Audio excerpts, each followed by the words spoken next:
Dalawa pang FA-50 fighter jets mula Korea ang naibigay na sa Philippine Air Force. Dati nang sinabi ni Pangulong Rodrigo Duterte na hindi siya bilib sa nasabing fighter jet.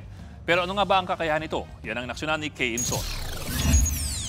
Ito ang dalawang FA-50 light fighter jets na na-deliver sa Philippine Air Force kahapon. Mayroon na tayong 8 nito ngayon. Gawang Korea ang mga eroplano at brand new. Pagmamalaki ng Air Force, gagamitin ang mga eroplano sa Mindanao at pagbabantay sa mga teritoryo ng bansa. Kasama na riyan ang West Philippine Sea at ang bagong inaangkin ngayon ng China na Benham Rai sa silangan ng Isabela. Pero sa pahayag noong nakaraang taon, sinabi ng Pangulo na hindi siya bilib sa kakayahan ng FA-50. Sayang daw ang ipinambili sa mga eroplano dahil pang flyby lang daw ang mga ito. Ano nga ba ang kakayahan ng FA-50 jet? Base sa webpage ng Korean Aerospace Industries na gumawa ng FA-50, isa itong advanced jet trainer o lead-in fighter trainer na pwede ring gamitin sa bakbakan. Hango ang disenyo nito sa F-16 fighter jet ng Amerika. Kung bakbakan ng usapan, may built-in na modernong Gatling gun ng eroplano. Pwede rin itong salpakan ng mga missile at bomba gaya ng Sidewinder at Maverick na ginagamit ng US. Pero ang isang Sidewinder, nasa $370,000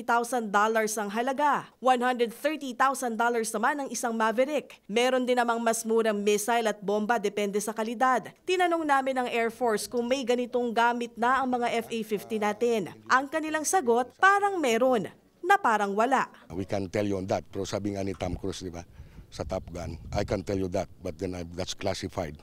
If I tell you, then I'm gonna have to kill you.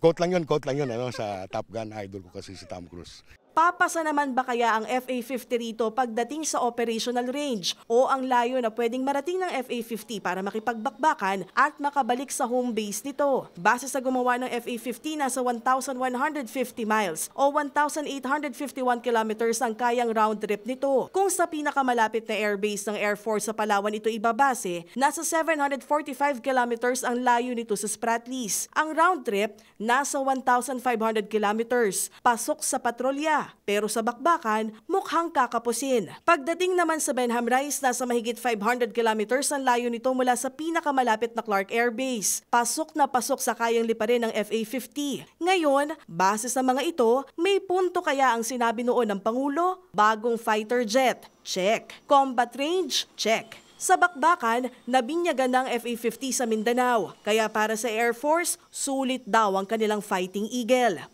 Marami pong pwede gawin ito. It can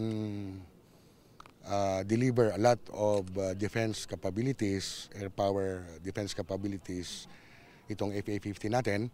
And ang tawag na po dito is fighter trainer aircraft. So kaya po niya na kung mabigyan siya ng karapat-dapat na armaments or munitions, kaya niya kung ano man yung kaya ng ibang fighter aircraft. Umaaksyon!